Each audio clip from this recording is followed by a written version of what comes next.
What's up, Thunder fans? Brady Trantham here in Chesapeake Energy Arena, where the Oklahoma City Thunder just defeated the Utah Jazz 122-113 behind Paul George's 31 points on 8 of 10 shooting, 5 of 6 from the three-point line. Guy was just incredible tonight. Looked like a lot like playoff P in Game 1 of last season's postseason. It was the first time the Thunder and the Jazz have met this season since last year's 6-game series against the Jazz. Thunder dominated start to finish, never trailed in the game, despite Russell Westbrook's poor shooting night, which saw him shoot 4 of 18. Picked up his 110th triple-double, however, played well in other facets of the game. Overall, it's one of the best games the Thunder have played all year. Did a good job of focusing in. Took care of business like we're supposed to. Billy always says he never knows exactly how every player will perform before a game, but he always knows what to expect from you, effort and energy-wise. Just your thoughts on the way you impact the game regardless of whether shots are going in. Yeah, I mean, it's a big part of my game is coming out and, like I said before, I do other things to impact team into winning. And I like to win, and whatever plays need to be made to win, that's what I do.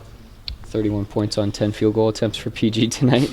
What'd you think about his performance? Real balanced, under control, took open shots, knocked them down, played at his own pace, and was good for us.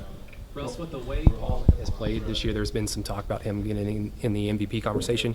You, as a former MVP, what can you say about his play thus far this season? Being consistent. When you're consistent, and not just on offense, but on both ends.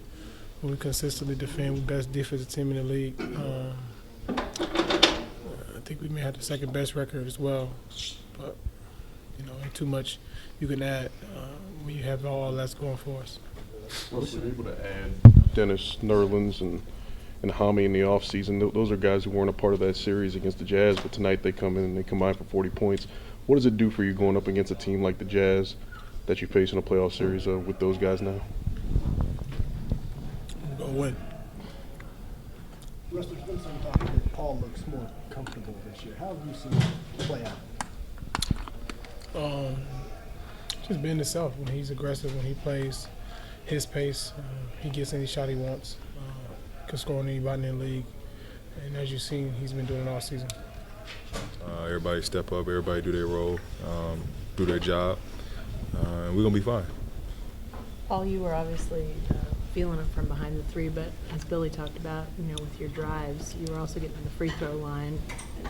The efficiency you had tonight, how did that all sort of interplay out there offensively for you?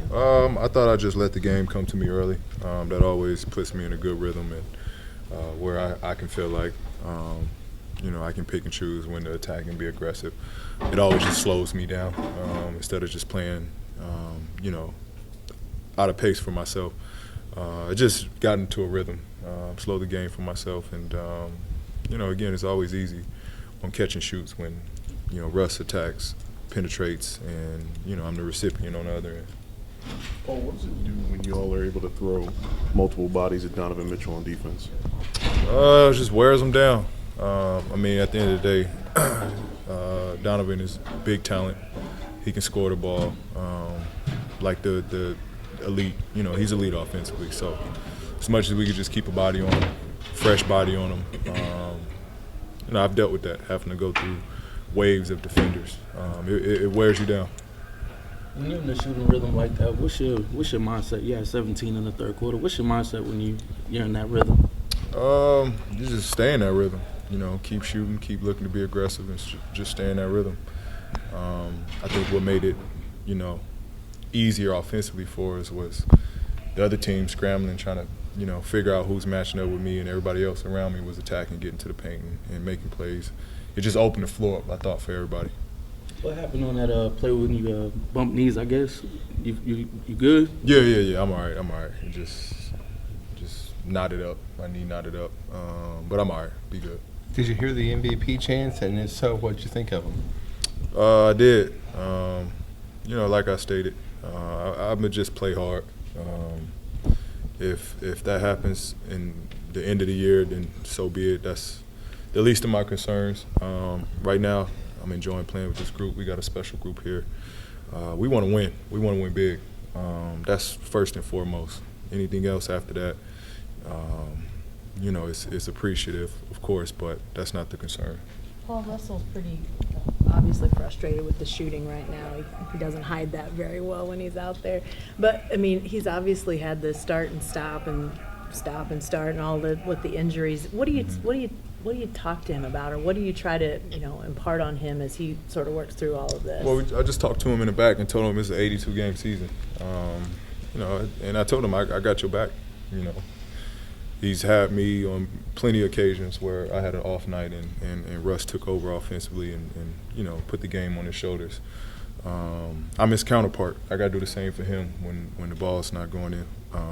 It's a long season. It's going to be games like that. Special thing and good thing about this team, we got two guys that can fill it up on a nightly basis. But he's fine. It's nothing that he got to get coached through. He's been a scoring leader. He knows how to score the ball. Stephen, a big key coming in obviously was rebounding, physicality. What were you all able to do to win those battles tonight? Just obviously try and make them take tough shots, but obviously just box them out. Did the best we can, mate. Obviously they still got some offensive boards here and there, But yeah, for the most part, I think we did a pretty good job. What was the key to handling them from behind the three-point line, particularly in that first half? What was the key? Yeah. Just chasing them, bro. Obviously, they have some good shooters, and it's just chasing them off the line. But then it's the rotation after that. This team, they like to really drive, force a rotation, kick out threes. That's what they really look for. Not so much like the one-on-one pull-up threes. That plays into our hands. Any other team's hands, honestly, if anyone does that. So, yeah. Your thoughts on just the role that your early seals and post-ups had on putting pressure on Gobert and Favors down low? What my thoughts on it? Mm-hmm. No, it was just, I guess it was good.